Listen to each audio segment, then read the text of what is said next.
Hello everyone, welcome back to my channel. In this video I'm going to discuss about certain guidelines for bite mark analysis, which will be including documentation, the sample collection techniques, etc. If you want this PPT, then I've uploaded it on my website. The link for website is given in the description box. You can go check that out if you want. Now let's get started.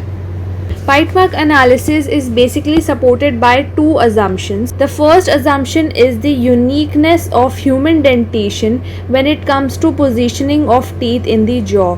The first assumption is saying that the teeth are uniquely positioned in the jaw, and second assumption says that whenever bite marks are made, the individuality of the teeth is completely replicated. A replica of that individuality is formed on the human skin. Bite mark analysis guidelines are considered to be dynamic and not static, and will be modified by time as significant development evolves. So bite mark analysis is not a rigid process. That is, it doesn't mean that the guidelines will never change. It can change with time, so it is dynamic, it is not static. It can be modified by time as the technology develops.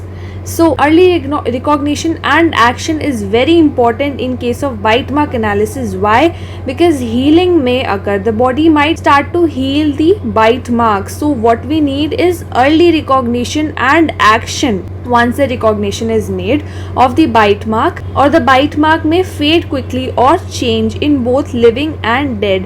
Hence the bite mark analysis should be done as fast as possible. There are 5 major steps. First is documentation, then comes evidence collection and preservation, then comes dental profiling of questioned and suspect samples, then comes comparison, and last is report the result. So first let's study documentation. In documentation, the first thing that is done is the description of bite mark. The bite mark has to be described. In case of both living victim or deceased victim, the odontologist should determine and record certain vital information, which is, first of all, the name of the victim is to be written, then the case number, the date of examination, the person to contact, the age of the victim, sex of the victim, and name of the examiner or examiners. So all these points to be noted down in documentation. That is, the description of bite mark has to be given. Then the location of bite mark is the second thing that comes in the documentation. While describing the location of the bite mark, the following points should be kept in mind. Location means where the bite mark is present, where it is located. So the following points should be kept in mind. First is that we have to describe the anatomical location of the bite mark, whether it is present on your hand. If on hand, then what position on the hand. If it is present on your abdomen, or it is on your thighs, forearms, whatever place it is, we have to give the anatomical location. Then describe the surface contour. That is, if it is flat, the surface is flat, or it is curved, or it is irregular. Then describe the tissue characteristics as you are able to see. Then underlying structures have to be mentioned, whether it is a bone, cartilage, muscle, fat. Then you have to tell whether the skin is relatively fixed or mobile in that place. Next in documentation comes the shape of the bite mark. What shape the bite mark is of. For example, it can be round, ovoid, crescent shaped, or irregular. So you have to mention the shape. Then also you have to mention the color. The color of the bite mark should also be noted. Then the size of the bite mark. Mark vertical and horizontal dimensions. Vertical and horizontal dimensions have to be measured, noted down, preferably in metric system. Then type of injury. It is also important to describe the type of injury inflicted while describing about the bite mark. The type of damage caused by the skin is also documented. So these 6 points, that is, first description of the bite mark, name of the victim and all those things, then location, where it is located, shape, color, size, and type of injury, all these points have to be mentioned under documentation. Then comes photography. Photography is very important step, considering the bite marks will start getting healed. So what we need is, we need to preserve those bite marks. So how we can do it? We can do that by taking photographs, right? So photography is very important step. For that, we can use conventional camera equipments, that is the DSLRs, that are manufactured for visible light spectrum. right? DSLRs are for capturing visible light, and it is the most common methods of documenting the bite marks. Other than that, IR light and UV photography, that is IR photography and UV photography, is also done in certain special cases. So IR light is used in photography of injured tissue due to some special properties when teeth or other objects crush the tissue that leads to subdermal hemorrhage. The extravasation of blood beneath the skin surface is captured using this IR photography. And for UV photography is used in bite mark documentation due to its ability to accentuate the surface details of disrupted skin. 3 orientation photographs of the area should be taken. The 3 photographs are going to be close-up photographs, mid-range photographs, and far-range photographs. So close up, mid range and far range photographs has to be taken. 3 orientation photographs. The photographic resolution must be of very high quality. Photographs of marks must be taken with and also without scale in place, like this. This is scale over here, this, and the scale must be placed here, and then the photograph should be taken. Also photograph without scale should also be taken. Sketching must also be done. Other than photography and notes making, sketching of the bite mark also has to be done.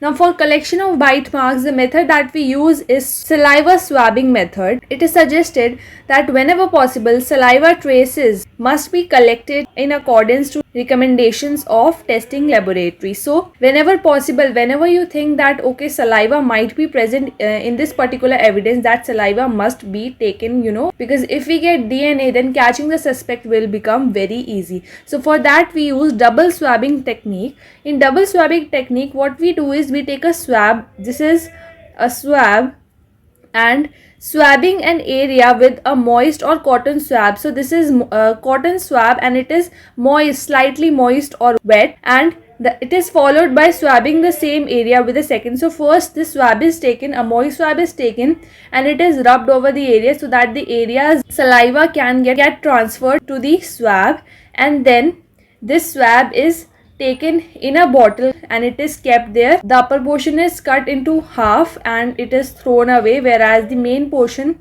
is left into the bottle and then the bottle is closed. Then another swab is taken, and that swab is not wet, it is a dry cotton swab, thus absorbing any excess liquid that is left at the place. Both swabs are processed together, supposedly increasing the chances of DNA recovery compared to just using one wet swab. So I hope you understand that why double swabbing technique is used, because in double swabbing technique the chances of getting the DNA are increased as compared to just single swabbing method. Then after doing that, what we can do is we can make impressions.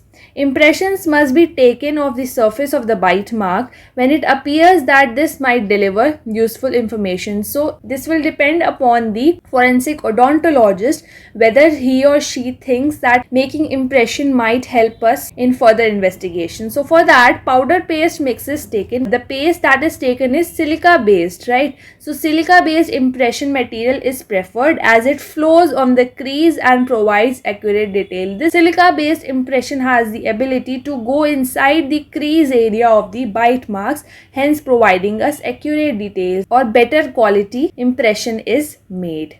So the impression that we are going to get is going to be a negative replica of the bite mark. So as you can see here in this pictures, these are mixtures that are poured over the bite mark area. As you can see, once it is dried, these are taken off, and what we get to see is a negative replica of the bite mark. After that, this thing that is taken off, that is used to make another cast which is going to be a positive replica of the bite mark, that is exactly same replica of the bite mark of the person. After that, dental profiling is done, in which odontometric measurements of teeth is done. Each and every teeth is measured, the length, height, breadth, everything. Then we look out for certain anomalies or abnormalities. The position of the teeth is noted, or the angulation of the teeth, the angle at which the teeth are situated or located is noted. So all these things are done in dental profiling. Now once everything is done, the comparison is made. Samples are are collected from both the suspect and the victim, and those samples are then compared with each other, and we see what are the similarities, what are the dissimilarities, and on the basis of knowledge of the forensic odontologist and on the basis of experience, the odontologist is going to give the result, that is whether the suspect sample matches with the victim's sample or not, and after that a report is made. So these are all the steps. That is, first documentation is done, which will be including description of bite mark, location, shape, color, size, type of injury. Then photography is done, sketching is done, then collection of bite mark is done both from the suspect as well as from the victim, in which we use double swabbing technique. Then if required, impressions are made and dental profiling is done. Then comparison of the sample from suspect and victim is done, and then the results are reported. So this was all about the bite mark analysis process. I hope you understood everything. Thank you for watching this video.